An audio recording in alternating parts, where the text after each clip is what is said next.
প্রত্যেকটা মানুষেরই আলাদা আলাদা প্ল্যান থাকে আর আলাদা আলাদা প্ল্যান নিয়ে হচ্ছে একটা দিন শুরু হয়। যদিও আমি আমার প্রত্যেকটা দিনের প্ল্যান আগের দিনই করে রাখি, আমি কি কি করব, কি কি করতে হবে সবকিছু। আসসালামু আলাইকুম, welcome to my daily blog. আপনারা আমার ডেইলি ব্লগগুলো খুবই পছন্দ করছেন, আলহামদুলিল্লাহ আপনাদের কাছে অনেক অনেক শুক্রিয়া। তো আজকে সকাল সকাল ঘুম থেকে উঠে গিয়েছি, কারণ আজকে আমার অনেকগুলো কাজ আছে, আজকে আমাকে বাইরে যেতে হবে। তো ঘুম থেকে উঠে আমি বেডটা গুছিয়ে নিয়েছি। আমার কাছে মনে হয় বেডটা গুছিয়ে ফেললে অর্ধেক কাজ হয়ে যায়। আপনাদেরকে এমনটা মনে হয়? কমেন্ট করে জানাবেন তো।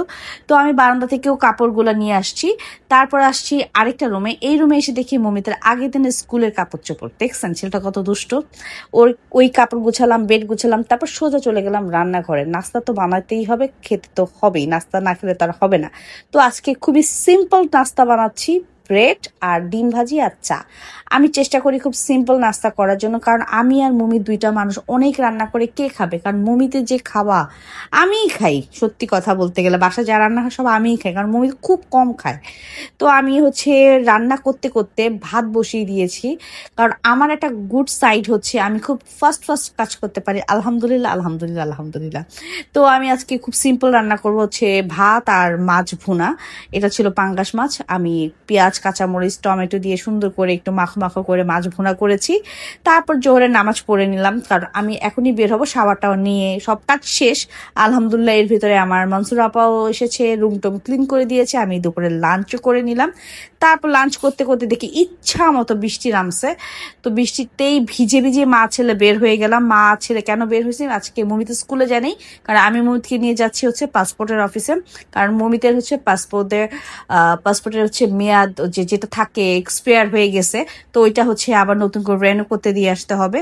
তো এই জিনিসগুলো না আলহামদুলিল্লাহ আমি একদমই মনে রাখতে পারি না। মমিদের বাবা এই ব্যাপারে খুবই এক্সপার্ট, তার ছেলের কাগজপত্র কখন কি করা লাগবে এটা সে খুব টাইমলি আমাকে মনে করিয়ে দেয়।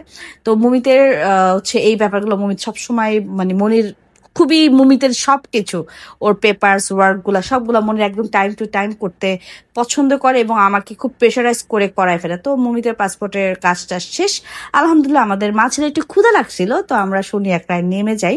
তো এখানে হচ্ছে পিঠা খাইলাম। আমাদের এখানে একটা পিঠা খুব পছন্দ, সেটা হচ্ছে ডিম চিতই। আমি একটা খাইলাম, মমিতা একটা খাইলো, পাশাপাশি আমরা কিছু মিষ্টি পিঠাও খাইলাম। আমরা এখানে গেলে মানে কয়েক রকমের পিঠা ট্রাই করি।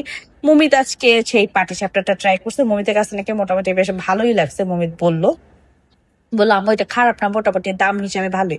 আমার কাছে ওদের কুলি পিঠাটা অ্যাভারেজ লাগছে, কারণ ওরা না কুলি পিঠার মাঝখানে এত বড় একটা নারিকেলের টুকরা দিয়ে রাখছে, এটা আমার ভালো লাগে নাই।